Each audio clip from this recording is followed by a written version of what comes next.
생각을 바꾸면 수익이 보인다. 역발상 투자의 문현진 멘토입니다. 자, 오늘도 많은 종목들이 급등을 하고요. 또 많은 종목들이 급락하고 있죠. 이런 상황 속에서 상한가에 들어간 종목을 체크해보면 우리가 가야 할 길이 보일 것 같습니다. 역시나 도움이 된다면 좋아요와 구독 그리고 알람 설정까지 반드시 부탁드리고요.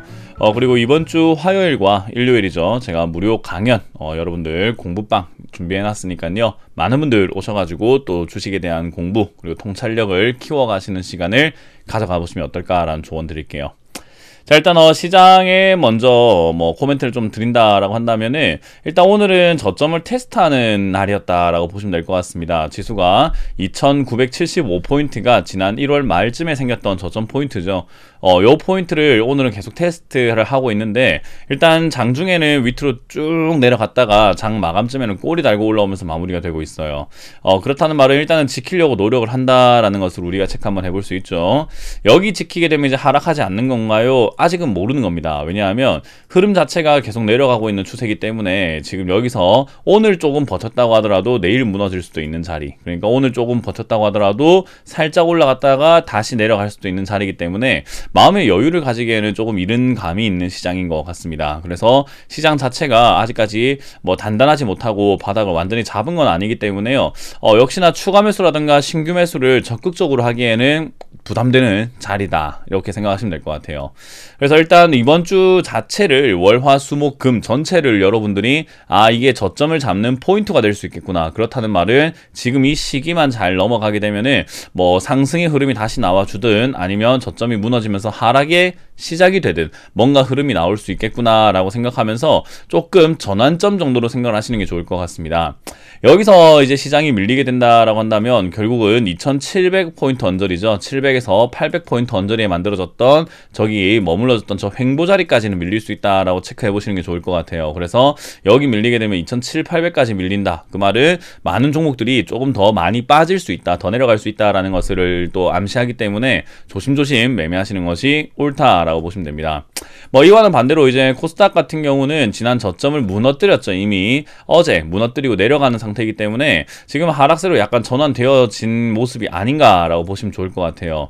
그래서 일단 흐름 자체가 올라오다가 떨어지고 올라오다가 떨어지는 이 모습이 이제 고점이 낮아지기 시작을 했고 저점 추세라던가 이런 것들도 무너졌기 때문에 하락세가 진행될 수 있다라는 것을 시장은 계속 암시하고 있습니다. 그래서 여러분들도 계속 올라간다라는 개념보다는 또 추가 매수를 함부로 한다라는 개념보다는 조금 기다려보다가 시장이 조금 바닥을 잡거나 더 이상 내려가지 않는 것을 확인하고 매매한다라는 확인하는 습관을 좀 가져보시길 바라겠습니다. 자, 그럼 이제 이런 과정 속에서 오늘 또 급등하는 종목 체크 한번 해볼 텐데, 오늘은 지니틱스부터 백광산업, 아이크래프트까지 세 종목이 상한가에 들어가 있는 게 보여지고요. 그리고 21종목이 10% 이상으로 올라왔네요. 대한그린파워부터 해서 쭈루루룩 해서 이오플로우까지 지금은 굉장히 많은 종목들이 급등을 해서 올라온 게 확인이 되고 있습니다. 그리고 지금 이제 하한가 근접으로 10% 이하로 빠지고 있는 종목이 11종목이나 되어 보이네요.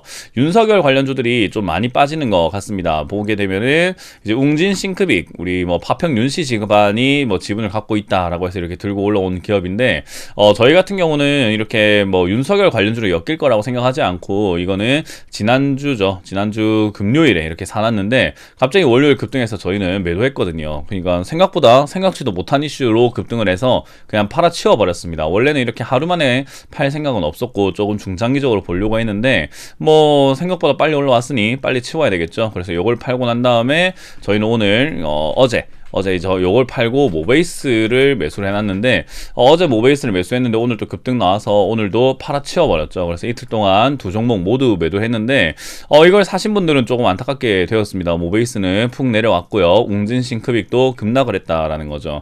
그래서 별로 좋아 보이는 상황은 아닌 것 같죠. 그래서 어찌됐든 급등을 했을 때 제가 왜 이렇게 우리가 들고 있던 걸 팔았다라고 말씀드리냐면요, 우리는 팔잖아요. 그러니까 여러분들께 비싸게 팔려고 하는 사람들이 반드시 존재한다라는 것을 매수하시기 전에 한 번쯤만 생각해 보시면 좋지 않을까 생각이 듭니다. 그리고 올리패스 지금 하한가에 지금 거의 두 번 연속으로 연하한가 이렇게 떨어지려고 하는 포즈를 잡고 있는데, 역시나 제약 바이오주는 이렇게 뭐 아니면 도가 됩니다. 좋게 나오게 되면은 뭐 급등 나오지만은 안 좋게 나오면 이렇게 급락이 나와버리기 때문에 여러분들이 자칫 잘못 대응한다면은 크게 다칠 수 있다. 그리고 정치 테마주 역시나 급등락이 심하기 때문에 올라올 때 잘 매도하고 올라가는 건 절대로 사서는 안 된다라는 것만 기억하시면 좋겠습니다. 자, 이제 그런 과정 속에서 오늘 백광산업이 급등했네요. 일단 백광산업이 급등을 했는데 얘가 왜 급등을 했는가 한번 보도록 하겠습니다. 일단 백광산업은 삼성전자와 고순도 염화수소 국산화를 했다, 한다, 그런 이야기들 때문에 급등을 한 기업이네요. 뭐 회사 자체로만 딱 따져본다면은 실적도 양호하고 나쁘지 않고 디스플레이 소재나 반도체 소재 이런 걸 만들고 있기 때문에 업황 자체도 좀 우수하다라고 평가할 수 있을 것 같아요. 이제 그렇지만 그렇다고 해서 이렇게 주가가 올라간 것이 좋은 것인가라고 한다면은 그런 기업이었기 때문에 미리 사놨다면 좋은 거였지, 이렇게 이미 재평가를 받고 있다라고 한다면은 이걸 위해서 미리 사놓은 거잖아요. 그래서 들고 있는 분들은 매도 포인트를 이제 잡는 것이 좋다 생각이 들고요.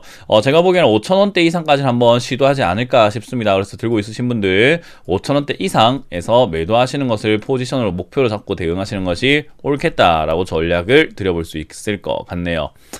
그리고 아이크래프트입니다. 아이크래프트가 오늘 또 급등했습니다. 백광산업하고 비슷한 모양으로 올라오고 있죠. 요 종목은 이제 우리 예전에 메타버스 이런 이야기를 한번 했었는데 이제 그런 쪽으로도 엮여 있는 것 같기도 하고요. 또 지금은 사회이사가 류광현 사회이사가 서울대 법대 사법연수원 이렇게 해서 윤석열 동기설이 돌고 있는 것 같습니다.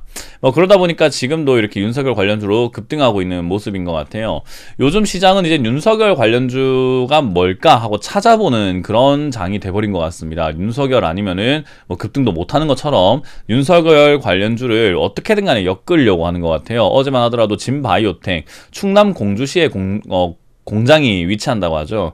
근데 그 충남 공주시에 뭐가 있느냐? 파평윤씨 집성촌이 있다고 합니다. 그래서 윤석열 관련주로 엮여서 올라갔어요. 진짜로 연관이 있는지 없는지는 모르지만 그냥 그런 이유 때문에 얼토당토하는 이유잖아요. 근데 그럼에도 불구하고 급등하는 시장인 것 같아요.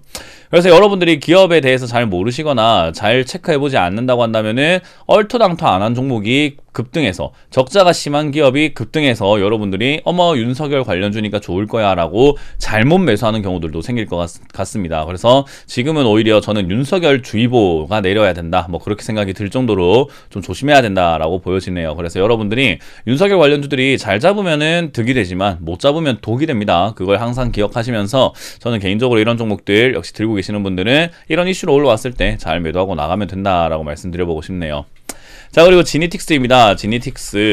지니틱스는 어떤 기업인가? 역시 터치 반도체라든지 웨어러블, 그리고 웨어러블 업체죠. 근데 이제 그런 쪽에서 삼성전자와 세계 최초 20조 무체열 혈당 측정 스마트워치를 만든다고 합니다. 그래서 체열을 하지 않고 혈당을 측정할 수 있는 그런 스마트워치를 만든다. 아무래도 이제 이런 헬스케어 정도, 헬스케어 웨어러블, IT 헬스케어라고 할까요? 이제 그런 쪽의 산업이 발전하고 있다 보니까 역시 이런 부분들에도 관심을 좀 가져야 되지 않을까. 그래서 스마트폰과 의료기기 등에 적용이 되고 있는 이런 내용들 좀 많이 보여지는 것 같습니다. 그래서 여러분들이 이런 기업들 좀 많이 체크 한번 해보시는 게 좋을 것 같고요. 지니틱스가 그러면 이제 실적이 좀 나와주는 게 좋겠죠. 재료는 충만하니까 실적이 나와주는 게 좋은데 실적도 잘 나오고 있습니다. 그래서 들고 계시는 분들이라고 한다면은 저는 개인적으로는 4,500원에서 5,000원 이상까지도 한번 가져가 보셔도 좋지 않을까. 또는 들고 있지 않은 분들은 역시나 떨어지게 되면은 한번 잡아볼 수 있는 테마를 하나 발견했다라는 거죠. IT와 헬스케어 이쪽이 접목된 그런 기업들이 사실 이거 말고도 많이 있으니까 관련주를 한번 찾아보시는 게 어떨까. 그리고 떨어지면 한번 잡아보는 것을 한번 생각을 한번 해보자라는 조언을 드려볼 수 있을 것 같네요. 이제 그 외에도 성보화학, 푸른저축은행이 어제 이어서 급등, 국일제지, 자안 이런 것들이 급등하고 있는데 오늘 올라오고 있는 종목들이 역시나 윤석열 관련주 빼고는 이렇다 만한 테마를 딱히 찾아볼 수가 없을 것 같아요. 전부 다 정치 테마주들이 좀 급등을 하고 있는 부분인 거죠. 그래서 여러분들이 정치 테마주, 이재명 관련주도 역시 급등하고 있는 부분인 것 같은데 정치 테마주에 빠지시면요, 결국 정치 테마주로 흥한 자 정치 테마주로 망한다라는 속설이 주식시장에는 돕니다. 그래서 저는 정치 테마주를 잘 할 줄 모르고, 모른다고 한다면은 괜히 일확천금을 노리고 들어갔다가 내 계좌가 쪽박 날 수 있기 때문에 그 점 조심하시면서 매매하시는 게 어떨까. 아무래도 요즘에 장이 별로 안 좋다 보니까 정치 테마에 눈이 돌아가는 그런 경우들이 좀 많은 것 같습니다. 어찌됐든 항상 조심하면서 매매해야 된다라는 거. 저는 개인적으로 정치 테마 잡지 않더라도 지금은 지수가 바닥만 잘 잡게 된다면, 흐름을 좀 잘 찾아준다면은 뭐 올라갈 만한 종목들 아직도 널려 있다라고 생각하는 주이기 때문에 너무 이렇게 급등주에 목매지 말자라는 조언을 드려보도록 하겠습니다. 자, 이렇게 오늘 마쳐보도록 하겠습니다. 지금까지 역발상 투자의 문현진 멘토였습니다. 고맙습니다.